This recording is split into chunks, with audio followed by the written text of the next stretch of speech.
the Epstein files, the drop that's just happened, and the previous one come to that, is that it shows how this global cult works in terms of connecting in the public arena, apparently unconnected.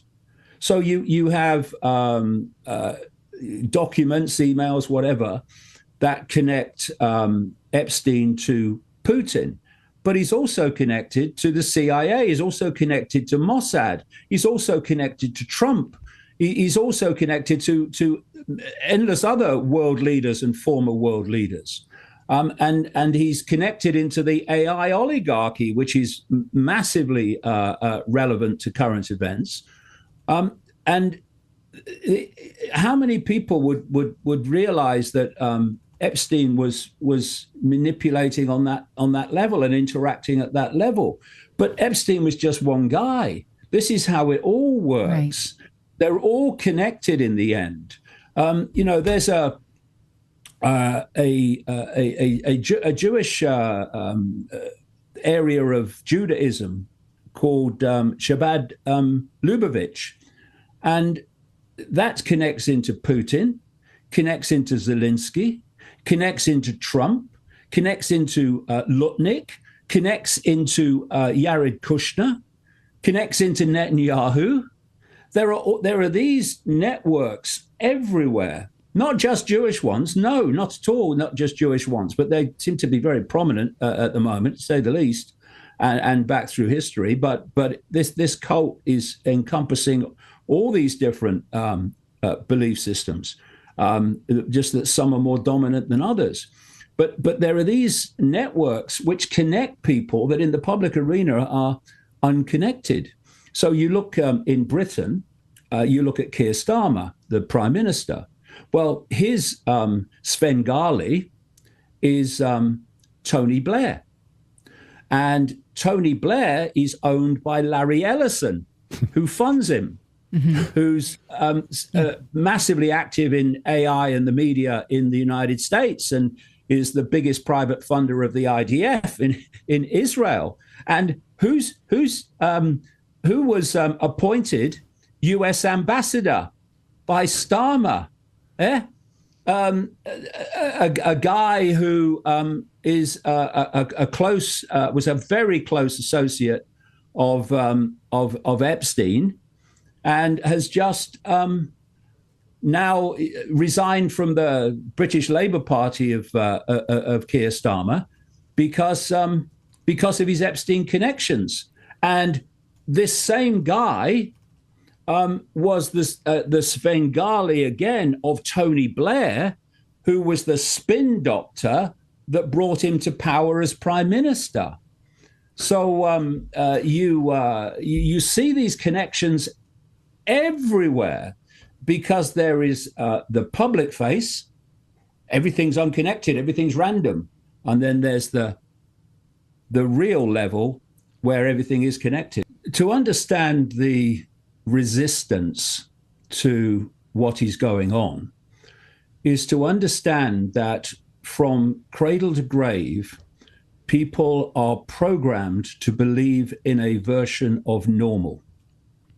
Now, this normal may change what they call the Overton window, the limits of public debate and considered real world. It may change, so we have a new normal, but there's always a normal. And that normal never encompasses the extremes of what's actually happening. And, one of the greatest forms of mind control and perceptual limitation is to control the public's perception of the possible. There was a great quote from a guy called Arthur Schopenhauer, a German philosopher, who said words to the effect of, every man, it's not actually every man, but it's getting there, every man basically views the world, the limits of the world, by the limits of his own field of vision. And that's what normality does. It gives people a certain view of what is happening. And therefore, when people come along and expose what is really happening beyond the normal, beyond the walls of normal, then they're immediately mad, bad, crazy, or all of them. And so to grasp what this is all about and how it all fits together, demanding from the start is a blank sheet of paper in terms of preconceived idea, so that we let the information be our guide rather than preconceived idea, which is from the normal. And we have the normal ingrained in us through the education system, which this global cult that I talk about, and this pedophilia and Satanism is all, this cult is founded on that. It created the so-called public education system. It created and owns the sources of communication, the great majority of them anyway. In other words, it controls the sources from which people form their perceptions to grasp a perception of normality. So first of all, that has to go. Ladies and gentlemen, the preconceived normal has to go. Just let the information be a guide. And so to put this into perspective and to explain why Satanism and pedophilia are fundamentally connected, we have to start to realize that this global network, which I call the global cult, which is the generator and the orchestrator of this global pedophilia and satanic network, it is not the origin of human control. It is the player out of that control. It is the servants of that control. The origin of it is not in this dimension of reality, which is merely a band of frequency. That's all it is. If people realize, as I said in our other chat, if people realized just how little they can actually see, they'd be staggered. We can only see something called visible light, which is so tiny, it's ridiculous. The rest of infinity exists in the same space, but we can't access it visually because this biological computer, as I call it, will only literally decode a certain tiny band of frequency. So in the same space that we are experiencing are other dimensions of reality. And there's one very close to this one, but outside of visible light, called the astral frequency. And that's where the origin of human control is coming from. Now, to again grasp why, we have to realize that to this non-human force, this astral dimension force, humans are a source of energetic sustenance. Every time we think, every time we feel emotion, we are generating a frequency. This is well known in mainstream science. We're generating energy. We can't see it because it's outside of visible light, but we can feel it. You know, we talk about good vibes, bad vibes, all horrible vibes. That's because we're feeling the frequencies, but we're not seeing the frequencies. They're outside visible light. And those frequencies are actually an astral phenomenon. Every time we feel emotion and we think in various ways, we are putting this energy, this frequency, into that astral dimension. Now, by their very nature, and demonic is a very good term, by their very nature, this demonic force in this astral dimension is in a low frequency state. It's in a higher frequency state than we are, because this human realm is so unbelievably energetically dense. It's unbelievable. But they are in themselves a low vibrational state. And therefore, if they're going to absorb human energy, it has to be within the band of frequency that they're operating on. And it turns out that frequency band relates to what you might call low vibrational human emotion and thought. In other words, the emotions of fear, of anxiety, of depression, of hatred, of regret, of resentment, of conflict, of war, all these things generate or trigger people to generate these low vibrational frequencies. So first of all, there is no benefit whatsoever in this astral force of entities, which are talked about throughout human history, to have a human world that is based on love, on joy, on peace, on harmony, on balance. None, because that's not the frequency they absorb.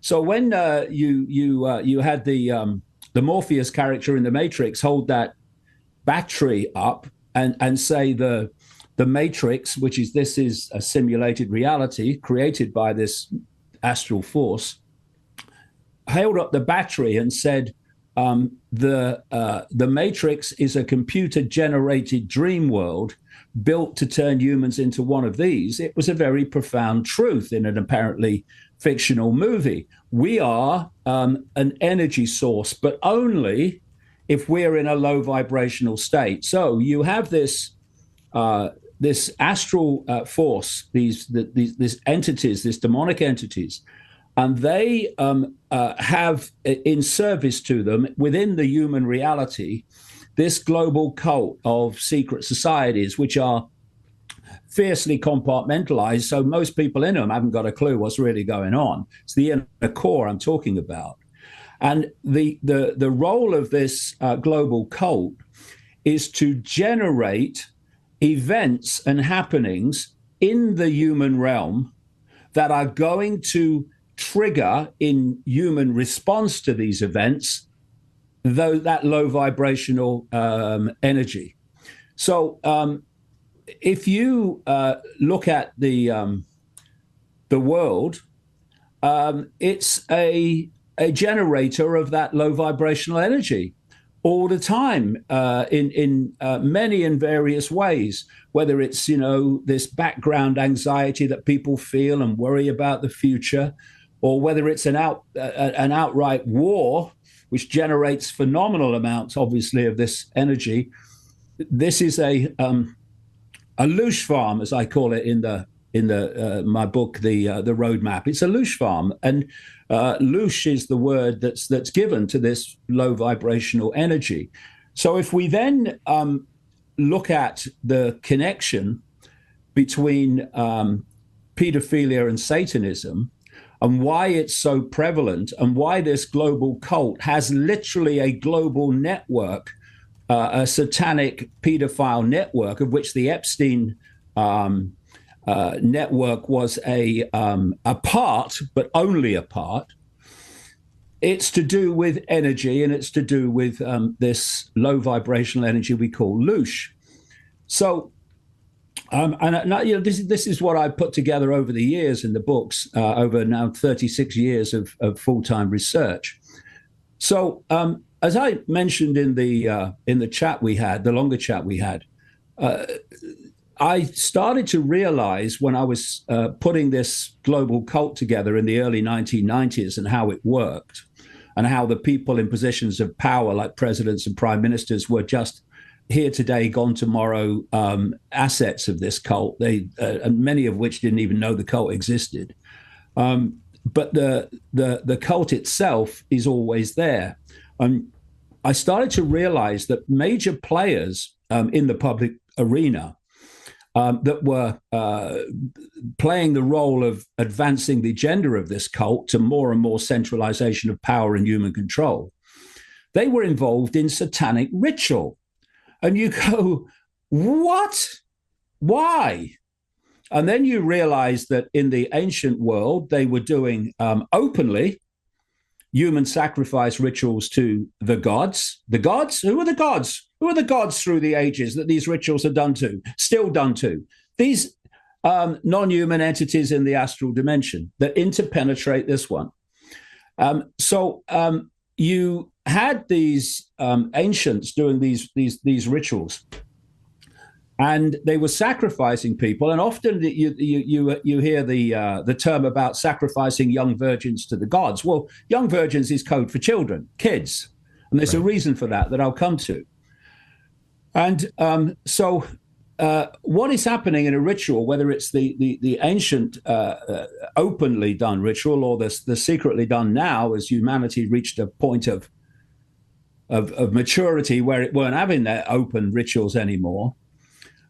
Whatever time you're talking about, the question is, what is the gift to the gods that these rituals, these sacrifice rituals are doing? And so you then realize that it comes down to this loosh, this low vibrational energy, because the rituals, and I've been given chapter and verse by the people who've taken part over the years, some against their will, some who've seen the light eventually, that these rituals are designed specifically to generate maximum terror in the victim. And what terror does, or what terror is a phenomenally powerful low vibrational energy, which these entities feed off. Oh. And as I said in our chat, you can look at someone and you can see from their facial expression and their body language that they're in an emotional state, terror, whatever, but you can't see the energy that they're giving off as a result of that, very powerful energy of terror, because it's going into this astral dimension. And they're feeding off it. These entities are feeding off it. That's the gift to the gods. And then the Satanists within the human dimension who are orchestrating the ritual, they then drink the blood of the victim, and it's by that time laced with a very powerful adrenaline generated by the energy of terror, and it gives them a high. It gives them it's like a drug. It's like an elixir to them. And then you look at pedophilia. That's adrenochrome, by the way, that people talk about. And then you look at pedophilia. Now, I've been given chapter and verse on this over the years. I've talked not only to people in the Western world about this, I've talked to shamans in different parts of the world as well that carry the ancient knowledge. And there's this tremendous synchronicity of explanation between the two. First of all, there's a particular energy that these entities want, and it's the energy of children before puberty. We look at puberty as a hormonal chemical change, but actually, what's happening is there's a vibrational change, there's a frequency change in the energy field of the children. And that expresses itself in the so-called physical world as a chemical hormonal change at puberty. They want that energy overwhelmingly before that happens, if possible. And so pedophiles are basically possessed people. Throughout human history, there has been this constant story, this theme of possession. Well, what is that? We have a physical body, what we call it physical. It's not really, but that's another story. We have this physical body, because it allows us to interact with this frequency we call human. As I said in the other chat, I can pick up those spectacles because I have a vehicle that is resonating within the same frequency band as the spectacles, therefore I can interact with them. My consciousness, which is a field of energy awareness that overrides the body, that is vibrating so fast I couldn't possibly interact with this dimension and pick those glasses up. So we have this vehicle. But that electromagnetic field that you might call the mind or consciousness can be there can be a connection made between these astral entities and that human electromagnetic field. Some people call it the auric field, whatever. And through that electromagnetic connection, then the perceptions of the possessed person can be controlled. And so this whole idea of possession is to connect with the electromagnetic field of human and take control of perceptions and behavior. And when you see these satanic themes where literally someone's face changes into some grotesque entity. Right. People report seeing the facial shape-shifting. I've seen it. I've seen it. It's real. Now, the question is, what's going on? It can be very simply explained. Most possession, it connects powerfully with the person when it wants to impose itself on the behavior of that person. Otherwise, it's one step back. And this is why you can talk to people and they say, oh, I met so-and-so who I know is a Satanist. Oh, he's a nice chap. He's very, very pleasant. Yeah, okay. But you want to see him when the entity comes in. So you've got this like schizophrenia in personality between when the entity imposes itself and when it takes a step back, and because it doesn't really have to control behavior in the intermediate time. And so you can have possession where the entity is influencing the perception through the subconscious overwhelmingly of the target person. But it doesn't reach the point where this facial change takes place. However, what the entity is a field of information that relates to how that entity looks and what that entity is. And what happens when the possession gets really, really powerful and intense is that so much of the entity's information is poured into the possessed entity's field that the possessed entity's field starts to reflect the entity. At which point the facial expressions and the facial look of the possessed person starts to change in line with the infused information from the entity. Thus, you have this exorcist type look of people, and you think, oh my God, their face is changing. I've seen it. It's real.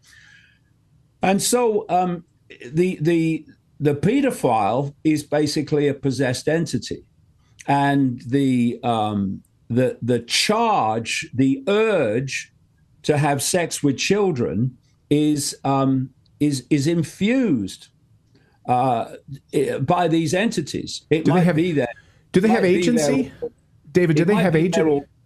Say again. Sorry, I was going to say, do they have agency? I mean, because what I'm trying to understand too at these parties, these events, these Epstein parties and events, and you saw the event that was happening in Mexico where the woman runs out. We've shown the video where she says they're eating humans. They're eating humans, and then she disappears afterwards.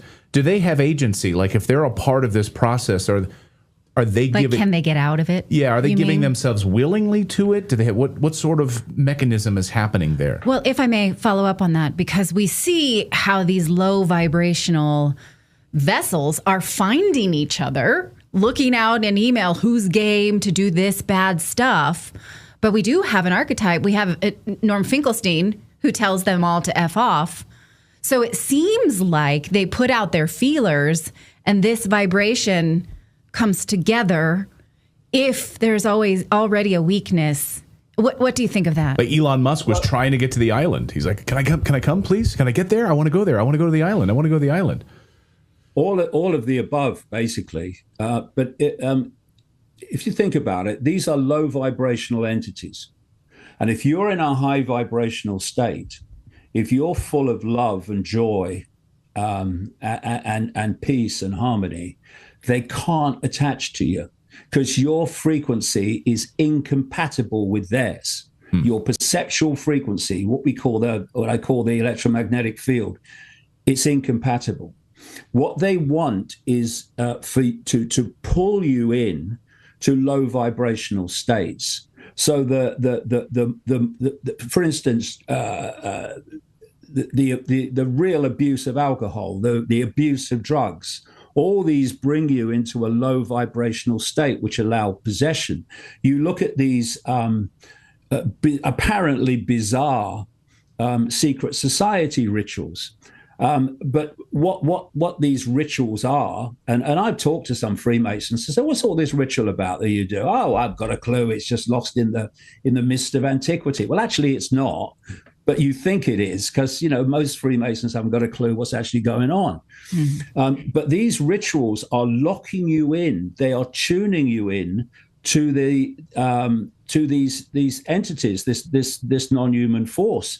And then what happens, and my God, just look around the world at people who are running this cult, they start to reflect the mentality of these entities. They basically become vehicles for them. So in terms of pedophilia, and I've been given chapter and verse by this over the years in different parts of the world. When the child is being abused, the overseeing entity that's possessing the pedophile is drawing the energy of the child off and absorbing it. Oh. I remember talking to a shaman in South Africa who was, and others have said the same in different parts of the world, that some of these children, these abused children, their energy is basically so absorbed, so drawn off, that only just enough to survive is remaining. There was a Central American shaman who talked about this wonderful energetic field that children have and how these entities draw it off. And so the pedophile is the vehicle. It's the conduit for this energy to be drawn off, which is how pedophilia and Satanism connect. It's all to do with these entities feeding off human energy. And so you've got to go to this level, this astral level, because at that level, everything connects. At this level, within the human world, yes, these cultists can fight among themselves. Yes, they can battle to get up the top of the greasy pole instead of their mate who's also part of it. All this goes on. But if you go to that level, that astral level where it's being orchestrated from, suddenly the left in politics and the right in politics become the same. Right. Islam and other religions and Hinduism and all these different religions, they all become the same religion. Because what do religions do? What does political ideology do if both are without question and without, if they're rigid in their belief and immovable? They create a belief system that limits where people will go. They create their own normal within the societal normal. So you have a Islamic normal, you have a Christian normal, you have an Hindu normal, you have a Jewish normal. These normals are smaller than even the Overton window of society in general. What you're doing is you're limiting their perception. You're holding them in basically boxes of the mind, and so they're all serving the goal and the agenda of these entities. And once you have these rigid belief systems, different ones, political, religious, whatever, cultural, you've got the perfect environment to play them off against each other. So your target population is fighting among itself, which divides and rules, so they don't focus on you, it's controlling it all. And also, what are they producing in their fight and their cussing and their conflict with each other? Loosh, low vibrational, emotional and mental energies. So that to understand what's going on, you have to go here. You have to go here, and most people won't go there because they don't think there is a there. Right. And that's what perceptual control has done. So if I may just see if I'm understanding the picture you're painting, is that these evil demonic forces that are driving this human behavior is a part of a spectrum. So as we see, we're like, why does Epstein love war so much? Why does he want to provide weapons to a murderous government? Why does he want to have these demonic pedophilia rituals? It's all the same, because war, you can feed on souls in the same way as pedophilia. So that behavior is just expansive. Do I understand correctly? Yeah. And by the way, the guy I was talking about just now, I didn't mention his name, Lord Mandelson. I was going to say Lord. Yes. Yeah. Yes. I couldn't remember his last name. Lord. Yeah. Yeah. Yeah, Lord Mandelson. Yeah, they're trying to get him to drop the Lord and be thrown out of the House of Lords now. But what you've just described is that's the kind of foundation of the way it works. But everywhere has its Epstein.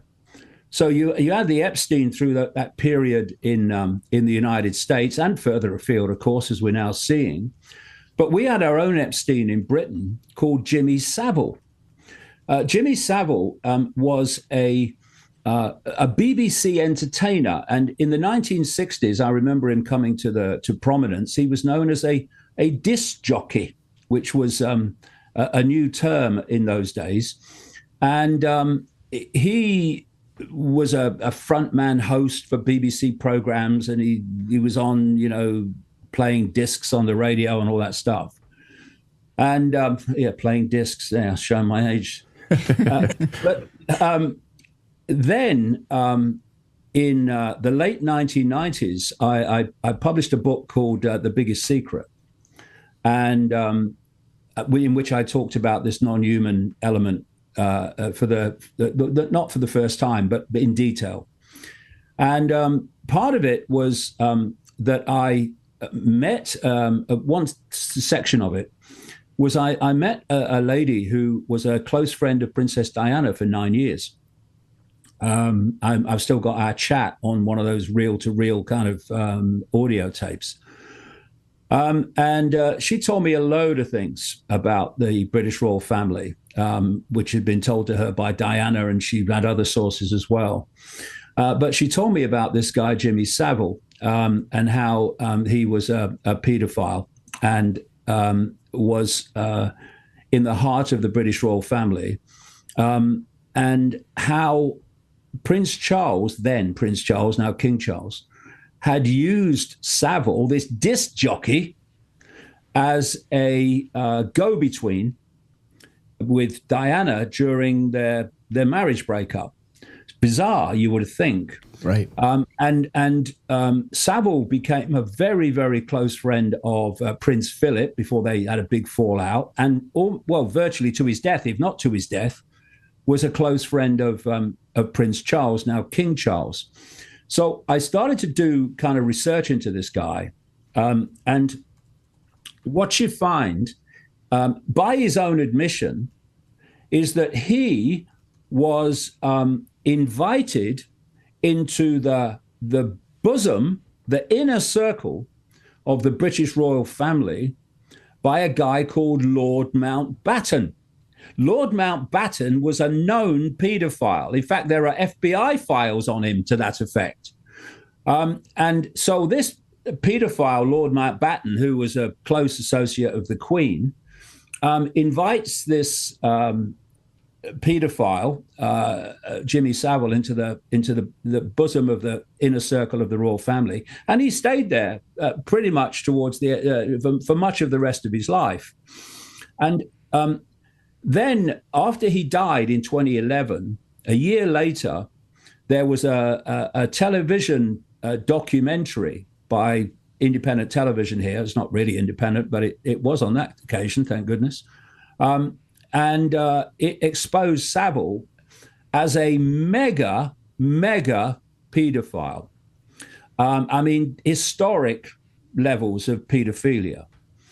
And it was a big furore and what have you. But the royal family were never questioned on it. Hold on a minute. This Jimmy Savile's been in your inner circle since the 60s. You didn't know what he was?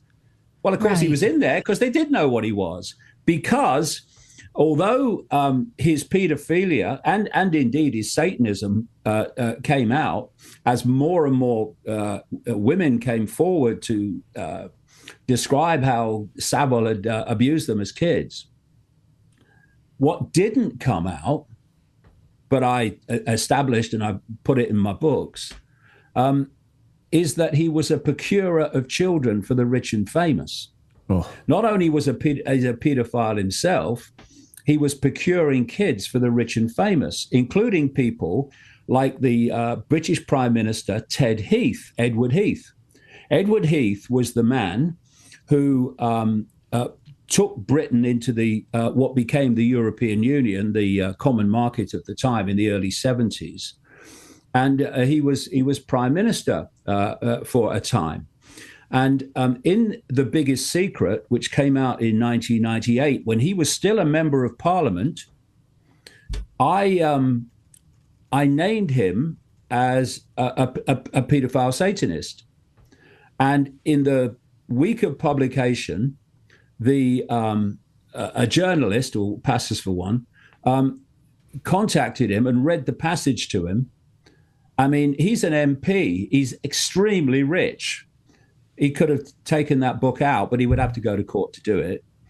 And all he said was, David Icke must be mad. And that was the end of it. I never heard another thing. 17 years later, when various people came forward making accusations about Heath as a paedophile, Wiltshire police in England did an investigation. He was dead by then. And decreed that if he was still alive, he would definitely be brought in for questioning. There was enough evidence to bring him in for questioning on these allegations 17 years later. And I'll tell you something about Ted Heath, right? I was in television. I finished in 1990 when I had my head explosion, and I was launched into this life for the last 36 years. But during the late 1980s, I was also a national spokesman for the British Green Party. It didn't last long because I saw politics from the inside, and I thought, I'm out of here. But anyway, different rosette, same same techniques, same nonsense. Anyway, as a result of, there was a European election, I think it was in 1989, and the Green Party had never done very well. It all very, very small votes and really no mentions in the media at all, really. But during 1998 and into 1989, suddenly the support for the Green Party started to grow and grow and grow. And it was proposed in the polls, or said in the polls, that the Green Party was going to do extremely well in the European elections of 1989. And so I was invited by Sky News to go to their headquarters and comment live on the show as the election results were coming in. Okay. So I turn up and I'm met by this lady at the door, and she says, "Oh, I'll take you into makeup." So she takes me into makeup, and when I went into the makeup room, the door was open there, and I walked in, and to me, the place was empty. And she said to me, "There'll be someone coming to see you in a minute." So I go and sit down, and I'm looking at the mirror thing, and then something caught my eye to my right. Now, let me emphasize, at this point, I had no idea of any of this stuff that we're talking about now. None of it. That started about a year later. So something caught my eye, and I looked across, and sitting behind the door, that's why I couldn't see him, was Ted Heath, then the former Prime Minister of Britain, who'd just been interviewed on the live show and was waiting to have his makeup taken off. So I, being a friendly bloke, I said, "All right, mate." I couldn't stand his politics, but "All right, mate, how you doing?" And what happened next, I couldn't explain, but I could now. He's looking at the mirror when I said hello, and he sort of turned in the chair. Ooh. And he looked at me, never said a word. Not a word was spoken this entire time. And he looks at me, kind of an inquisitive look on his face, like, what's this? That kind of look. And then his eyes started at the top of my head, and then they went down to my feet, and then went back again. And then he turned and looked back at the mirror, never said a bloody word. Now, what happened while what I would call the scanning was taking place? The entirety of his eyes, including the whites, turned jet black. Jet black. Ugh. And I'm looking at this, and I've described it as like looking into two black holes. It was like, when you're having a conversation with people, you have eye contact. There's eye contact between you. Right. But he had no bloody eyes. They were black holes. And so it was like looking, I would say now, like looking through his eyes into another dimension. And what happened later was I was in America. It was 1996. And in a 15-day period, I met 12 different people in different cities, because I was talking to nobody, but I was traveling and talking every day, who told me how they'd seen a human, apparently a human, turn into a reptilian figure and then go back again. And you're like, what? But what you don't do is just dismiss it unless you know it's nonsense. You think, I'll wait and see if other information comes on this. And it did massively. Anyway, I had an appointment after I came back from America to meet a lady who said that she was the former wife of a guy who was the steward of an area in the west of London called Burnham Beeches. It's an area of copse and clearings and woods, and it's owned by the City of London. And anyone who does research into the City of London, you know what an absolutely not only financial center that is, but an unbelievable satanic center that is. I mean, yes, horrific. I talked about all that in the books over the years. So I was meeting this lady who was going to tell me about her time with this guy when he was basically organizing Satanism and satanic rituals in those woods. So anyway, we have the chat, and I'm writing it all down and all that stuff. And I had a cup of tea. I just finished my tea, and I said, "Well, thanks ever so much for talking to me. That's kind of incredible. I've got to just gonna digest all that."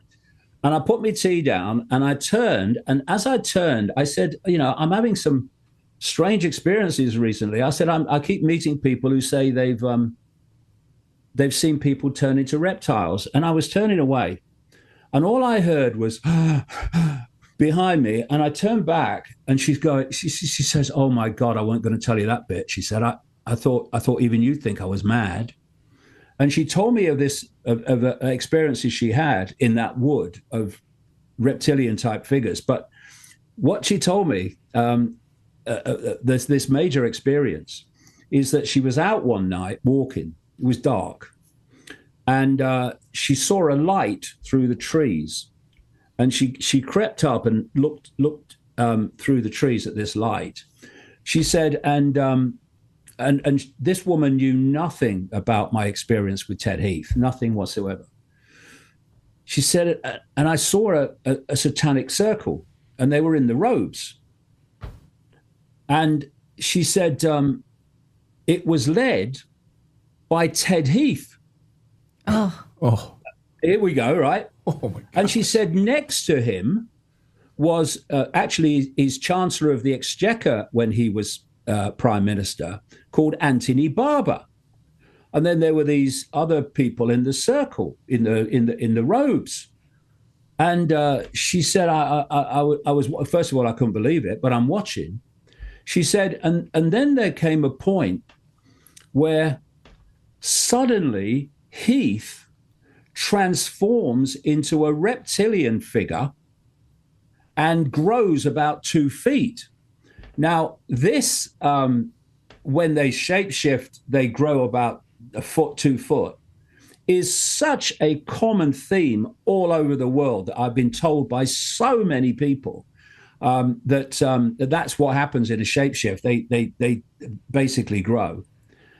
And she said that then Heath starts talking. She said, like the old transatlantic phone calls where there's gaps between the words. People have to be of a certain age to remember the transatlantic phone calls and what they were like. And she said, what shocked me more than anything is that when it happened, nobody in the rest of the circle reacted as if it was the most natural thing in the world and they've experienced it many, many, many times. And it turns out that paedophile procurer of children for the rich and famous, Jimmy Savile, inner circle member of the British royal family, was a great mate and associate of Ted Heath. Who was he also a great friend of? Margaret Thatcher. And the Margaret Thatcher cabinet in the 1990s, there were lots of revelations about the paedophilic nature of some members of her cabinet, well, significant members of her cabinet. And of course, the lid was put on because you've got the cult that is orchestrating the pedophilia and orchestrating the Satanism, but it's also controlling the political and administrative levels. It's also controlling the media. And therefore, it not only has the ability to orchestrate what happens, it has the ability to cover it up and make sure it never comes out.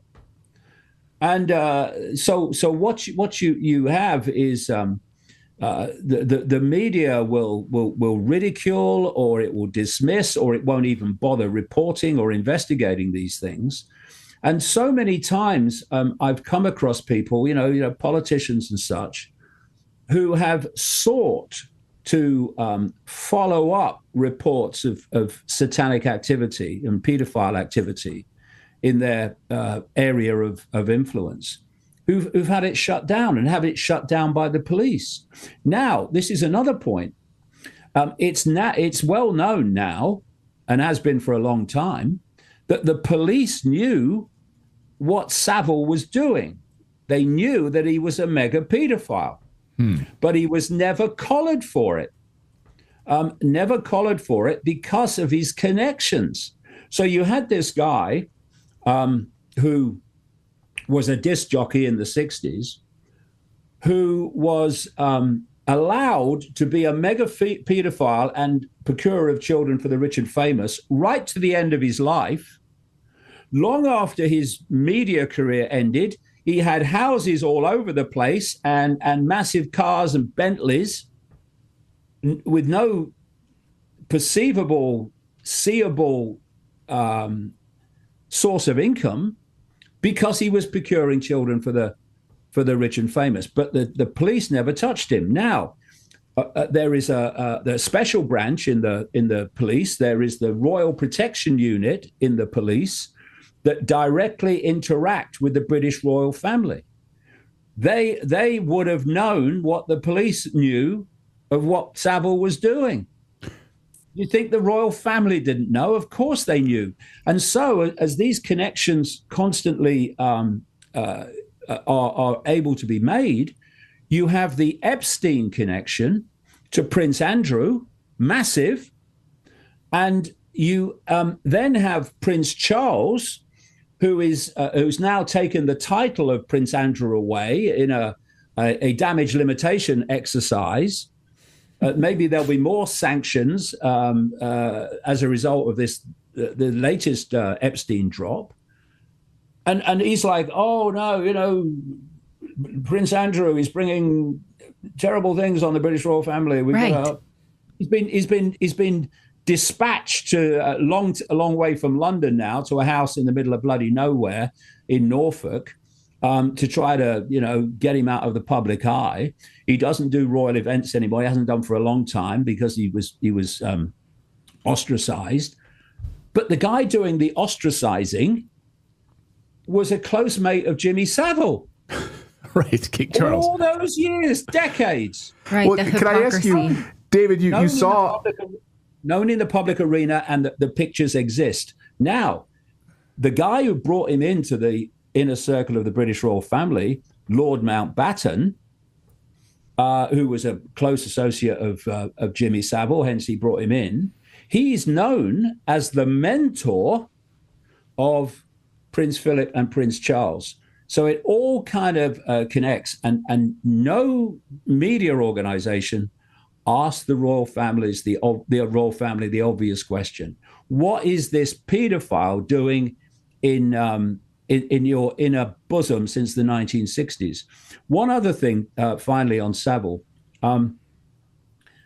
This lady, this friend of Diana, told me that Savile was into pedophilia on a mega scale. Yeah, it turned out to be true. She told me that he was into Satanism, turned out to be true. And she also told me that he was into necrophilia.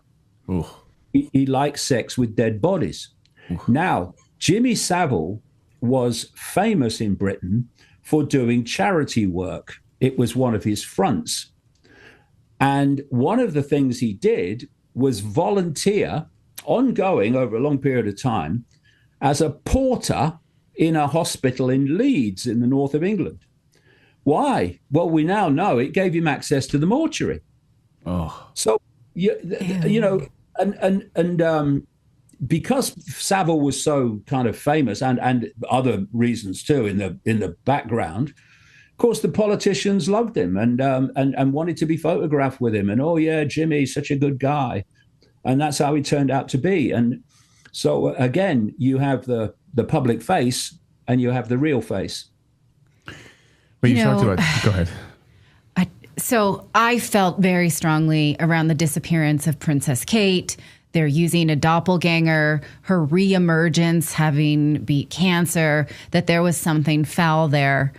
And that the idea of using someone who wasn't even close to her appearance, it just really made me extremely uncomfortable. And now in the context of all of this secrecy, it feels like we can feel it when there's some kind of institutional hypocrisy, when there's something transparent about it. And I don't want to ask you to relitigate that because she seems to be back in public appearance, and I don't quite understand it even still, the royal family's explanation, but it does, again, feel like this is an institutional evil that feeds upon itself. Yeah, but I'll tell you something else. Over the years, things I've picked up in various ways and various sources. Let me go back to the early 1990s when the top of my head blew off and I was launched into this. My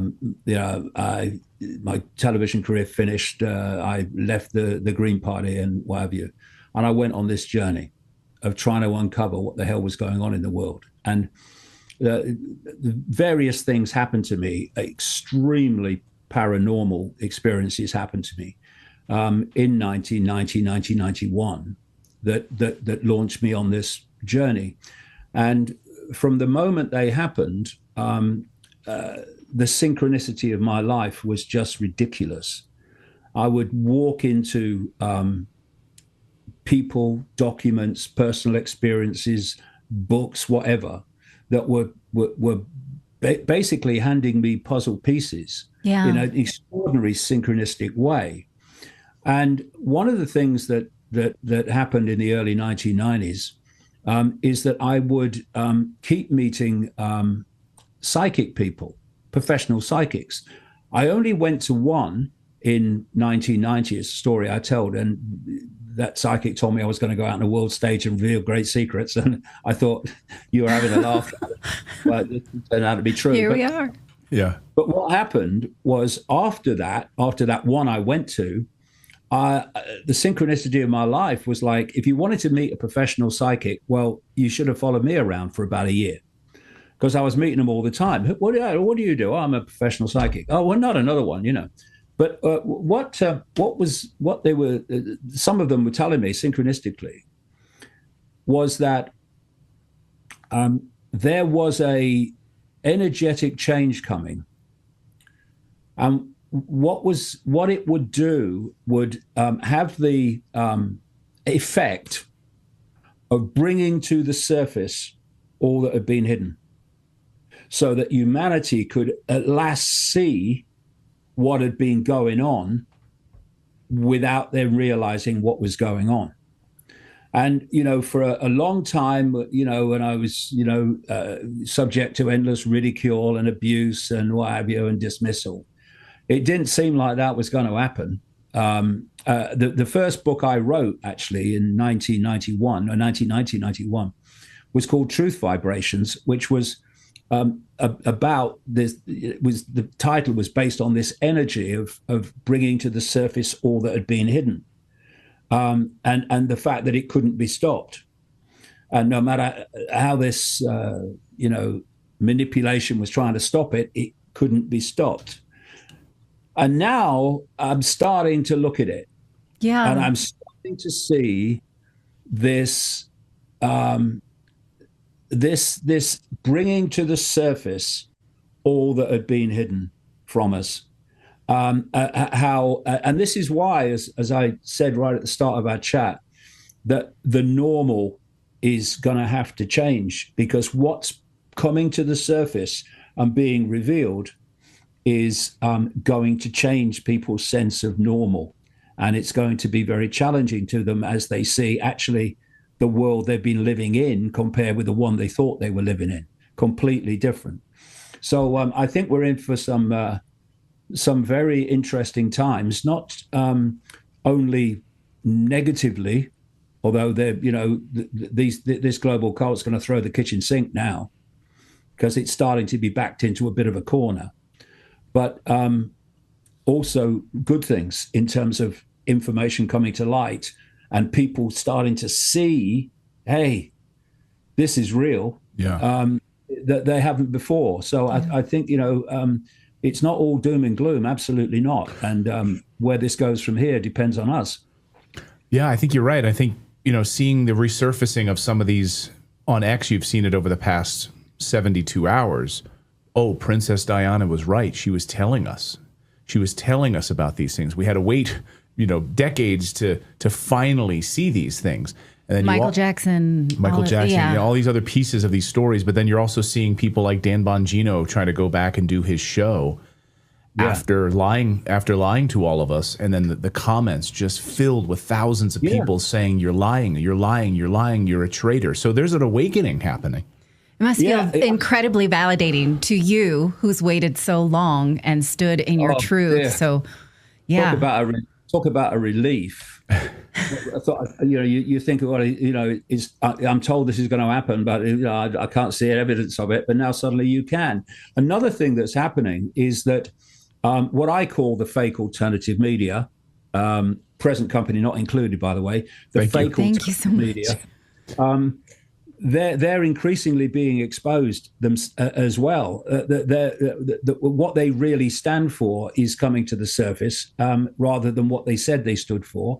And very, very quickly, and one thing in my mind I remember is when I talked to this friend of Diana for over 9 years. Another thing she said, because Diana had died by then.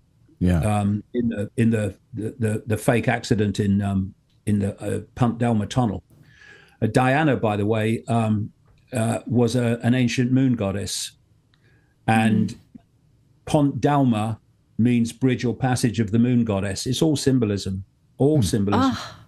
And so what this friend told me that Diana told them is about the royal family. She actually said they're not human, and she wasn't talking about metaphorically. She was talking about literally. Wow. Well, you've seen, and I've studied some of the clairvoyance and remote viewing individuals who've remote viewed into Westminster and other places and talked of really nefarious things. We're talking cloning. We're talking all sorts of bizarre. Mm-hmm. Oh yeah, and of course Epstein was into that whole cloning arena as well. A lot of people don't talk about this Zorro ranch that he had. So many different aspects. Oh, by the way, Juliette Bryant, who was one of the survivors of the Epstein ring. She comes from South Africa, and she was taken into the Epstein ring in America. She talks, as she says on a show on Iconic, our media platform, how when she was with Epstein on the island, that he turned into a dragon-type figure.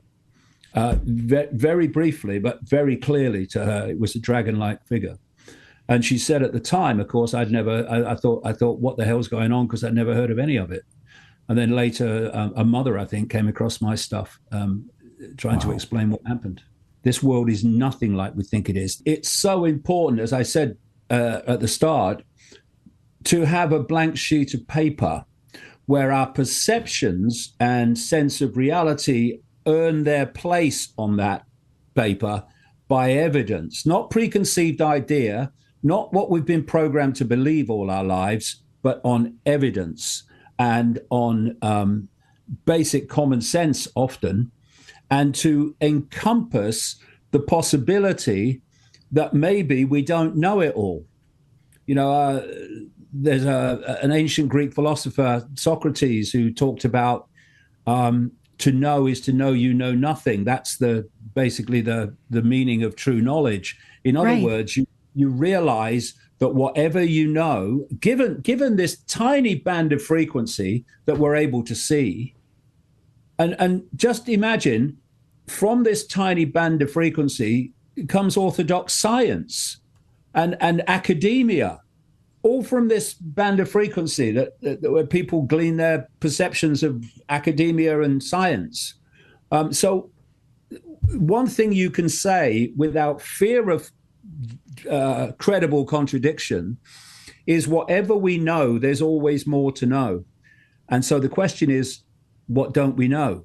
And that question constantly expands your sense of the possible. And you end up in the realm of realizing that the world is not even a smear like we thought it was. And trying to navigate all of this.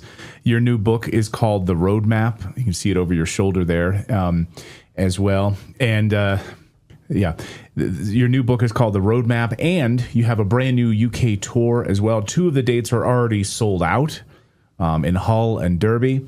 Gateshead is still available at the end of February, and Colchester as well. But I highly recommend, and after our last talk, so many of our viewers said they went and bought your book and bought the roadmap to start to try to navigate all of this craziness. Well, the roadmap is about connecting the dots across all these different areas. It deals with the here and now Trump phenomena and goes out into the afterlife, really. But it all connects, and it's like if you don't encompass this other level from which it's being orchestrated, and you only see this level, well, this level will make it appear as if everything's about us and them, divide and rule. But when you go to that level and you realize that these us and thems are actually all controlled from this level, then the us and thems become a they. People say, so who are this they? Well, there you go. That's who they are, ultimately orchestrating human society as a loosh farm. And we don't have to be. That's the point. This is vital to emphasize. The whole point, the whole foundation of human control is to focus attention on this tiny band of frequency, visible light, as if this is all there is. I mean, you've still got orthodox science saying, "Oh no, there's no other levels. It's only this one." Yeah, okay. And so all those, endless areas of unexplored space. There's no life there at all. Then, oh no evidence. Well, I mean, just look at it. You know what I mean? Right. But the thing is that once you start to open your mind and let information be your guide, then it's a process starts to happen where you start to expand your awareness into greater and greater and greater swathes of consciousness, beyond the manipulated human world, etc. And that's when you start to tap into insight, knowledge, awareness that you didn't know before, you weren't aware of before.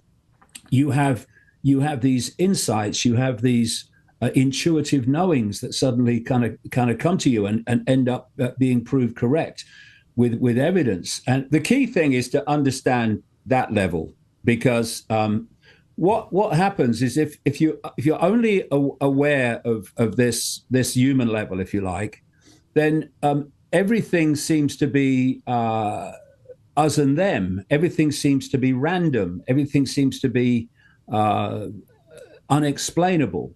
But when you go to that level and you realize that actually that's orchestrating all these apparently unconnected areas of life and organizations and people, then suddenly what appears here to be us and them, divide and rule, becomes here they.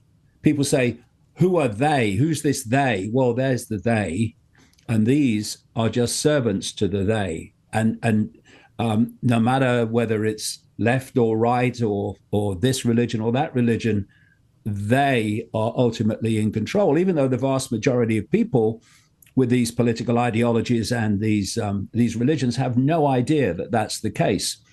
And awakening is so much easier than people realize. I've looked at the kind of the spiritual side and the New Age and all that, and it all seems terribly complicated.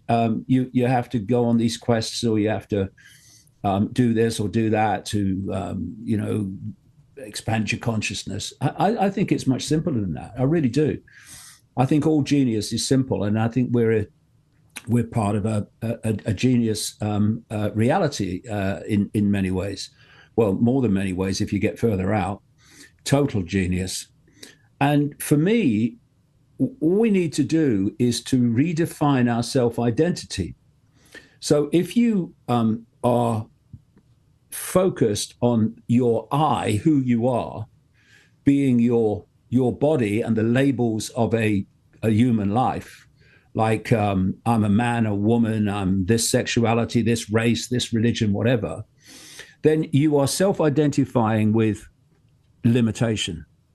You're in a myopia of self-identity, and therefore you are trapped in the process. And what happens as a result of your attention being focused on the myopia of self-identifying with the labels of the body is that your consciousness is also reflecting that myopia. And so you're in the world and you are of it. All your information and insights are coming from the information controlled in the world that you're experiencing. In other words, the cult. But if you redefine your self-identity to I am the consciousness having the experience, that what we call human is merely a brief experience in what we call a human body to interact with this particular band of frequency. But who I am, the real I, is the consciousness having the experience. Then what happens is, instead of your self-identity being myopic, your self-identity starts to expand and expanded to the point where eventually you realize that you're an expression of an infinite state of consciousness. You are or basically all that is, has been, and ever can be, having a brief human experience, which is a long way from Ethel on the checkout and Bill driving the bus that we're told to identify with. Right. And as your sense of self-identity expands and expands and expands, so does your consciousness, reflecting that expansion, going deeper and deeper and deeper into the infinite realm of consciousness. And this is awakening. Suddenly you're going, I can see it now. Why couldn't I see it before? Because you were there before. That's why. Now you're here. Now you can see it. And the idea of the whole foundation of the conspiracy is to keep people so focused in their attention. And I'll give you an example. Okay, I'm sitting here, and I can see the room, and basically all that's around me in this visual light frequency band. So now I do that, and I focus on it. The room's disappeared. There is no room anymore. It's just my finger, and that's what myopia does. Myopia of perception, myopia of self-identity. It does that. And awakening is going, oh, sod that for a game of soldiers. I'm more than I thought I was. And suddenly you start to get insights, awareness. You see things you couldn't see before, because your expansion of consciousness is expanding with your expanding self-identity. I am consciousness, ultimately an expression of all consciousness. I am not Ethel on the checkout. Right. David, the new book is called The Roadmap. Again, the tour is available for people that want to go see you live. It's been really an honor. I mean, there was no one that I wanted to talk to more about all of this today to help us make sense of it. And so when you see the sort of myopic approach of people online, it's I hope people will share this far and wide. The great David Icke, thank you so much for joining us, David. It's been an honor once again. Well, it's been my pleasure. I can tell you, it's been great. Thank you, David. Thank you so much. Thank you. Bye. Want to read more and watch more of my content, then go to the description under the video where you can buy my books. The latest one is The Roadmap, where you can get tickets for public events, and how you can subscribe to a fantastic video channel called iconic.com.